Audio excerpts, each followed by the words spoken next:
வணக்கம்,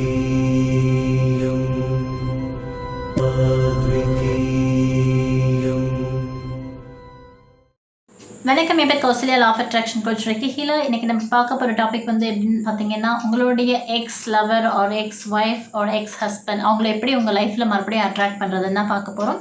சின்ன டிஸ்க்ளைமர், எப்பயுமே ஒரு பர்சனுடைய ஃப்ரீ வில்க்கு எதிராக நம்ம எதையுமே செய்யக்கூடாது. அப்படி செஞ்சோன்னா அது மிகப்பெரிய தப்பு, உங்களுக்கு தான் பேக் ஃபயர் ஆகும். ஸோ நான் சில கண்டிஷன்ஸ் கேட்பேன். ஸோ அதை சாட்டிஸ்ஃபை பண்ணுதான்னு பார்த்துட்டு நீங்கள் ட்ரை பண்ணுங்கள். உங்களுடைய எக்ஸ்க்கு வந்து வேறு மேரேஜ் ஆகிருக்கக்கூடாது, ஃபஸ்ட்டு கண்டிஷன். செகண்ட் கண்டிஷன், இல்லை வேறு லவ்லேயோ ரிலேஷன்ஷிப்லேயோ அவங்க இருக்கக்கூடாது. மூணாவது கண்டிஷன், உங்களை விட்டு அவங்க பிரிஞ்சது வந்து ஒரு பண விஷயம் காரணமாக இல்லை ஸ்டேட்டஸ் விஷயம் காரணமாக இந்த மாதிரி ஏதாவது இருந்தாலும் நீங்கள் ட்ரை பண்ணாதீங்க. ஏன்னா அந்த ப்ராப்ளம் வந்து திருப்பி அரைஸ் ஆகுறதுக்கு நிறைய வாய்ப்புகள் இருக்குது. ஆனால் சின்ன மிஸ் அண்டர்ஸ்டாண்டிங்கால் பிரிஞ்சிருக்காங்க அப்படின்னாலும் நீங்கள் இதை வந்து ட்ரை பண்ணலாம். இன்னும் வேறு யார் வந்து இதெல்லாம் ட்ரை பண்ணலாம் அப்படின்னு பார்த்தீங்கன்னா, இப்போ ஒரு ஹஸ்பண்டோ ஒய்ஃபோ நீங்கள் உங்கள் சைடில் உண்மையிலே நியாயமான ரிலேஷன்ஷிப்பில் நீங்கள் இருக்கீங்க. பட் உங்கள் பார்ட்னர் வந்து தப்பு பண்ணியிருக்காங்க. பட் உங்களுக்கு டிவோர்ஸ் ஆகிருக்கக்கூடாது. டிவோர்ஸ் ஆகிற ஸ்டேஜில் இருக்கலாம், ஆர் நீங்கள் பிரிஞ்சு இருக்கலாம். அந்த மாதிரி ஸ்டேஜில் இருக்கீங்க. உங்கள் சைடில் உண்மையிலே நியாயம் இருக்குது. இந்த பிரபஞ்சம் வந்து நியாயத்துக்கு கண்டிப்பாக சப்போர்ட் பண்ணும். உண்மையிலே நியாயம் இருக்குது அப்படின்னு நீங்கள் நினச்சிங்கன்னா இந்த பயிற்சியை வந்து செய்யுங்க.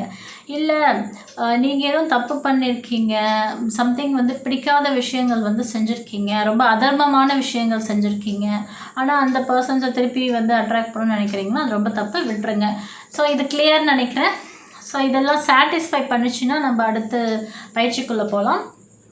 ஃபஸ்ட்டு ஸ்டெப் என்ன பண்ணணுன்னா, இது உடனே ஒரு நாள்லாம் நடந்துறது கிடையாது. ஏன்னா நம்ம லைஃப்பில் ஒரு ப்ராசஸ், ஒரு பிரிவுங்கிறது வந்து ஒரு நிறைய விஷயங்கள் நம்ம கோத்ரூ பண்ணி தான் நடக்குது.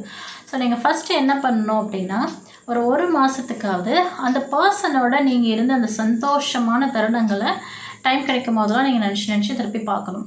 ஸோ அப்படி நினச்சி பார்க்கும்போது உங்களை பற்றி இருக்கிற நெகட்டிவான எண்ணங்களோ ஏதோ அந்த பர்சனுடைய மனசுலேருந்து கொஞ்சமாக விட்டு ஃபேட் ஆகிட்டு அவங்களுக்கும் உங்களை பற்றி ஒரு பாசிட்டிவான எண்ணம் வரும். ஸோ இதை ஒரு மாதம் நீங்கள் தொடர்ந்து பண்ணணும். அதுக்கப்புறம் என்ன பண்ணணும்னா, அந்த மனிதரை வந்து நீங்கள் பர்சனலாக, அதாவது நீங்கள் தனியாக இருக்கும்போது அந்த மனிதருடைய ஃபோட்டோவோ இல்லை அந்த மனிதர் உங்கள் முன்னாடி உட்காந்துருக்கதாவோ கற்பனை பண்ணி அவங்கக்கிட்ட நீங்கள் மன்னிப்பு கேட்கணும். அவங்களும் உங்ககிட்ட மன்னிப்பு கேட்குறதா நீங்கள் கற்பனை பண்ணிக்கணும். நீங்கள் தப்பே பண்ணலினாலும் பரவாயில்ல, இந்த ப்ரொசீஜர் பண்ணணும். அவங்கக்கிட்ட நீங்கள் மன்னிப்பு கேட்கணும், அவங்களும் திருப்பி உங்ககிட்ட மன்னிப்பு கேட்குறதா நீங்கள் கற்பனை பண்ணணும்.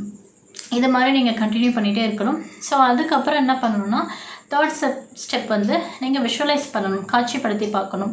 அந்த நபரும் நானும் வந்து சந்தோஷமாக வாழறோம் அப்படின்னு சொல்லிட்டு காட்சிப்படுத்தணும். அது எப்படி, ஏன்ற அந்த கொஷின்லாம் அந்த இடத்துல யோசிக்காதீங்க. அந்த செல்ஃப் டவுட் வரக்கூடாது. அந்த நபரோட நீங்கள் சந்தோஷமாக டைம் ஸ்பெண்ட் பண்ணுறீங்க, பழையபடி நீங்கள் நிறைய இடங்களுக்கு போகிறீங்க, அப்புறம் வந்து ரொம்ப ஜாலியாக ஃபேமிலி லைஃப் போகுது, அந்த மாதிரி நீங்கள் வந்து விஷுவலைஸ் பண்ணி பார்க்கணும். டெய்லியும் ஒரு 15 மினிட்ஸ்லேருந்து 30 மினிட்ஸ் வரைக்கும் விஷுவலைஸ் பண்ணி பார்க்கணும். அடுத்து ஃபோர்த் ஸ்டெப் என்னென்னா, லெட் கோ. அதாவது விஷுவலைஸ் பண்ணிவிட்டு எப்போ பாரு வாட்ஸ்அப்பில் மெசேஜ் வந்திருக்கா, ஃபேஸ்புக்கில் மெசேஜ் வந்திருக்கா, இன்ஸ்டாகிராமில் மெசேஜ் வந்திருக்கா, என்ன ஸ்டேட்டஸ் போட்டிருக்காங்க அப்படின்னு பார்த்துட்டு இருக்கக்கூடாது. ஒன்ஸ் விஷுவலைஸ் பண்ணிங்கன்னா லெட் கோ. அதை வந்து பிரபஞ்சத்துக்கு அனுப்பிச்சிட்டு பிரபஞ்சத்தோடைய பொறுப்பு இனின்னு சொல்லிட்டு உங்களுடைய மற்ற அன்றாட வேலையை நீங்கள் பார்க்க ஆரம்பிச்சிடணும்.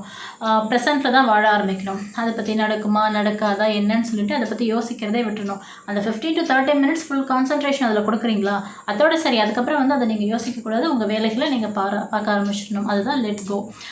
ஃபிஃப்த் ஸ்டெப் என்னென்னா, டேக் இன்ஸ்பயர்ட் ஆக்ஷன். அதாவது ஏதாவது சின்ன விஷயங்கள் வந்து நீங்கள் செய்யலாம். இன்கேஸ் இது எதுவுமே பார்த்திங்கன்னா ஒரு சிலருக்கு மட்டும்தான் அப்ளிகபிள் ஆகும், எல்லாருக்கும் அப்ளிகபிள் ஆகாது.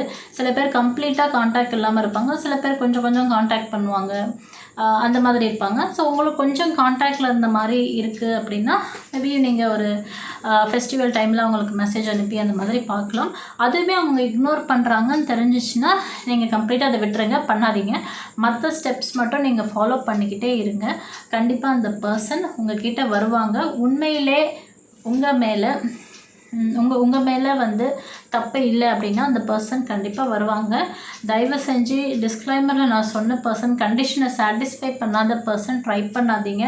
ட்ரை பண்ணிங்கன்னா உங்களோட லைஃப் ரொம்ப ஒர்ஸ்டான நிலைக்கு கொண்டு போய் விட்டுரும். ஸோ அதனால் நீங்கள் கவனமாக இருங்க. நீங்கள் ஒரு புது பர்சன்ஸை ட்ரை பண்ணுங்கள் உங்களுடைய பார்ட்னராக. ஓகேங்களா? இந்த வீடியோ உங்களுக்கு பிடிச்சிருக்கும்னு நினைக்கிறேன். பிடிச்சிருந்துச்சுன்னா லைக் பண்ணுங்கள். இதில் எதுவும் டவுட் இருந்துச்சுன்னா கமெண்ட் பண்ணுங்கள். உங்களோட ஃப்ரெண்ட்ஸ் அண்ட் ஃபேமிலி மெம்பர்ஸ்க்கு ஷேர் பண்ணுங்கள். இதுதான் நீங்கள் என் வீடியோ ஃபஸ்ட் டைம் பார்க்குறீங்கன்னா கண்டிப்பாக சப்ஸ்கிரைப் பண்ணுங்கள். மீண்டும் ஒரு நல்ல பதிவோடு உங்களை நான் மீட் பண்ணுறேன். அது வரைக்கும் உங்களிடமிருந்து விடைபெறுவது கௌசல்யா. நன்றி.